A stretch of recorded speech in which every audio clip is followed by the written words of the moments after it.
It is the day after National Signing Day here on Gamecock Central. Wes Mitchell and Kendall Smith coming at you with another edition of the recruiting rundown. And Wes, what a day yesterday was for South Carolina. We heard from Shane Beamer. And honestly, I was talking with you about this yesterday. I feel like it went about as smoothly as it could go for South Carolina. But from your perspective, as someone who has covered these recruits for a long time, you were obviously on it all day yesterday. How do you feel like National Signing Day went for the Gamecocks?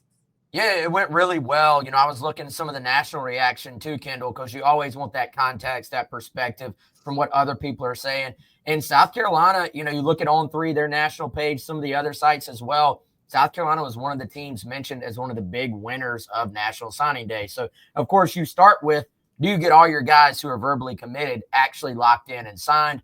That was the case for South Carolina. Did not lose anybody that was already committed to the team. They all signed yesterday. And then they started adding players really off the jump to start the day, kind of had some momentum throughout the day as well, and then landed a big, I would say a truly surprise flip commitment at the end of the day that we'll get to here in a moment. But good day for South Carolina. You're never going to get everybody. Of course, they wanted Jared Smith. They wanted Kevin Wynn. Those were a couple of big-time four-star defensive linemen out there that they were chasing. Would have loved to have added them as well. But for the most part, you look at this day, it was a really good day for South Carolina.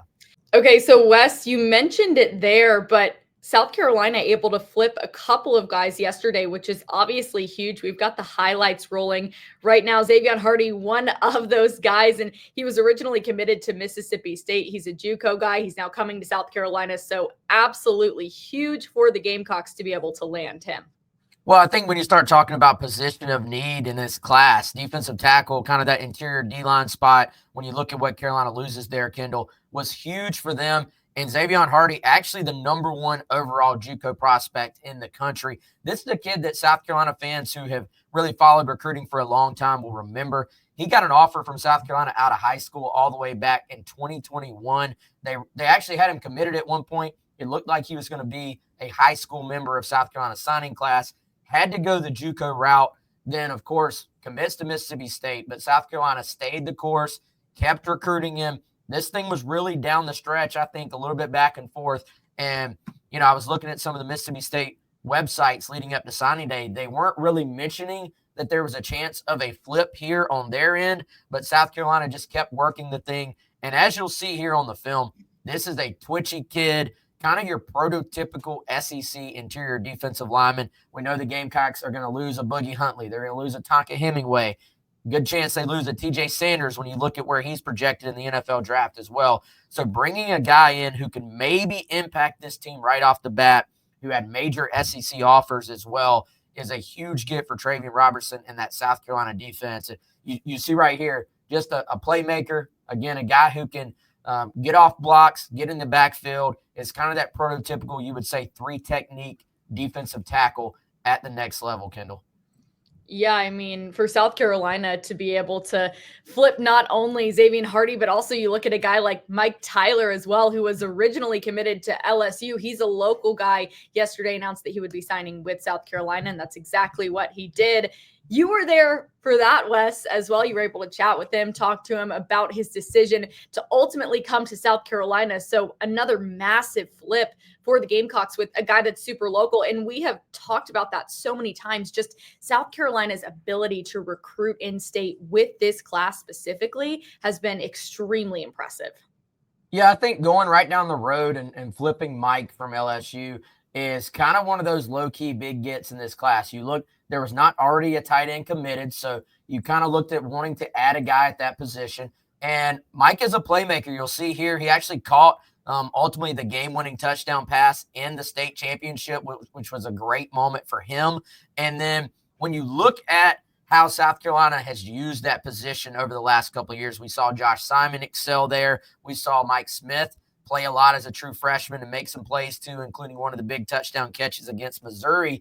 And so Mike was watching that from right down the road at Hammond and saying, I have an opportunity to do that very same thing. Now, I think the interesting thing here is he is a former wide receiver. He's an athletic kid. He has the playmaking ability in terms of when the ball is in the air, in terms of when the ball is in his hands. But a lot of those guys do not always like to block. the thing with Mike and the thing you look at that staff at Hammond. Wheeler does a great job. Jeff Barnes does a great job. He's the AD and the O-line coach there, Kendall. And they really have instilled some of that blocking toughness in Mike, and he really has accepted it as he's transitioned from being a true wide receiver to being more of a true tight end. And I think that paid off in his recruitment in terms of the number of schools that came after him. And I think that is definitely going to pay off when he gets to South Carolina and he is learning under Sean Elliott, who we know is a tough-nosed guy, high-energy guy. If you were going to play for Sean Elliott, you were going to have to block.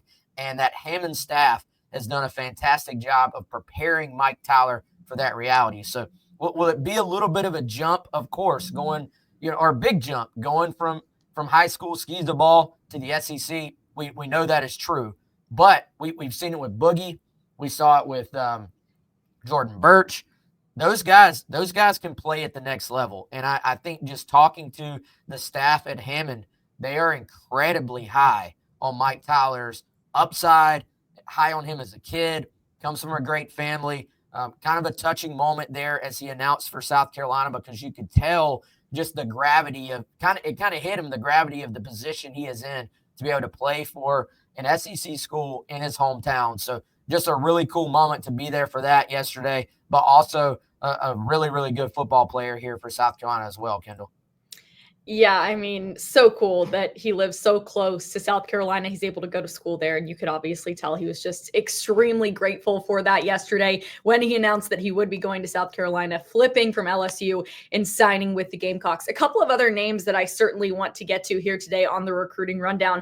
Christian Ingram committing was a big deal for South Carolina yesterday. 3-star defensive lineman, had a final 3 of Southern Cal, Kentucky, and South Carolina. He ultimately went with the Gamecocks. That is so big for South Carolina as well. Just the fact that they're able to win so many of these battles, and we talk about it all the time, Wes, but really I think that showed yesterday, and it wasn't just with Ingram, but so many other guys. South Carolina was in the thick of some really intense recruiting battles, and they were able to come out on top in a lot of them, not all of them, but a lot of them, which for South Carolina, that's very good news.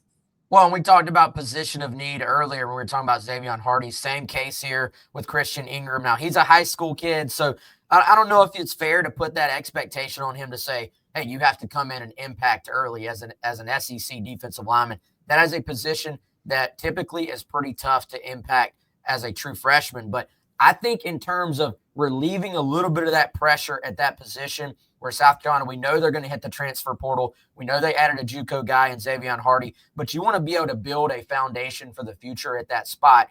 And so landing Christian, as you said, a guy that had the Southern Cal offer, had a Kentucky offer, Michigan was involved here. He really had I think we talked about him on one of the prior rundowns, Kendall.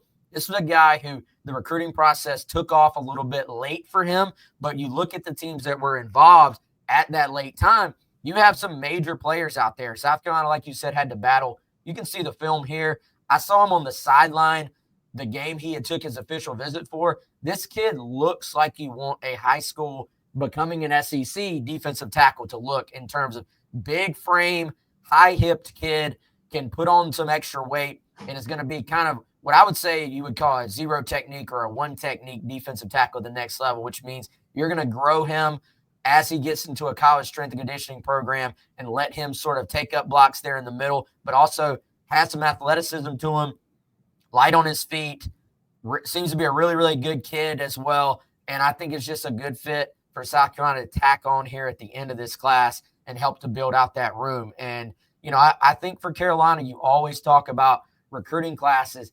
Did you get not only the guys you wanted, but did you fill the needs? And I think for Carolina, there's a lot of questions from fans. How many defensive linemen are they going to have in the end? So to add Christian Ingram right here on signing day at the end of this class was big for them. And it was kind of a little bit back and forth where Carolina was in a good spot. He took the official to Southern Cal, which I like how you said Southern Cal instead of USC. Our listeners will enjoy that, Kendall. And then Carolina was really able, not flip him because he wasn't committed, but really able to turn it back their way. I would say probably in the final 24 to 48 hours leading up to National Signing Day, to where by the point it got to him actually signing, it was not a surprise on that day but there was some movement in those final couple of days. Wes, we could honestly spend hours talking about each commit, each signee for South Carolina, going through the tape, talking about what they're going to bring to the program. But as we round out the recruiting rundown here today, recapping National Signing Day, obviously early signing day, but we call it National Signing Day because essentially you're seeing the majority of your commitments signing in December now. But when you look at what South Carolina was able to build with this 2025 class yesterday, how would you evaluate it as a whole? Yeah, I think you're off to a great start. Now you have to accentuate it with the transfer portal.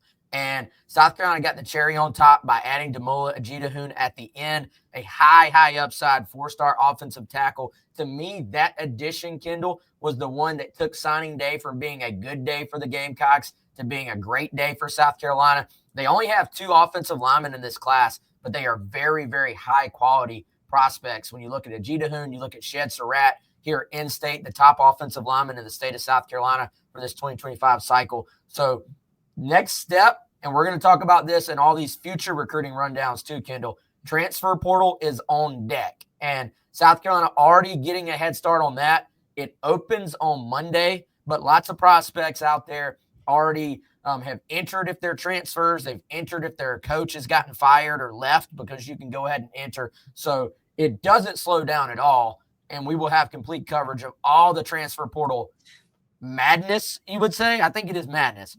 You have transfer portal madness on deck for South Carolina. And Kendall, you know it. We'll have them covered on GamecockCentral.com, and we'll have them covered right here on the recruiting rundown as well. See, I just did your job for you. We can hit end right now. I mean, you did. You basically rounded out the entire show. You're doing great at it. I can tell you've listened to that spiel at least a couple of times now up to this point. But yeah, Wes is exactly right. I don't know if I'm quite ready for the transfer portal madness. It's always a sprint to the finish line, and it's a stressful time. But hey, everyone's got to deal with it now. It's the world we live in college football in the year of 2024. So a big day for South Carolina yesterday. Plenty more to come here on the recruiting rundown. We will be back at you next week with another edition, and we'll probably be talking all about the transfer portal. So for Wes Mitchell, and by the way, great job, Wes, yesterday on National Signing Day. Amazing coverage. As always, you crushed it, and the rest of the GC crew did a great job as well. But yeah, for Wes Mitchell, I'm Kendall Smith. Thanks so much, everybody, for watching. This has been the Recruiting Rundown here on Gamecock Central.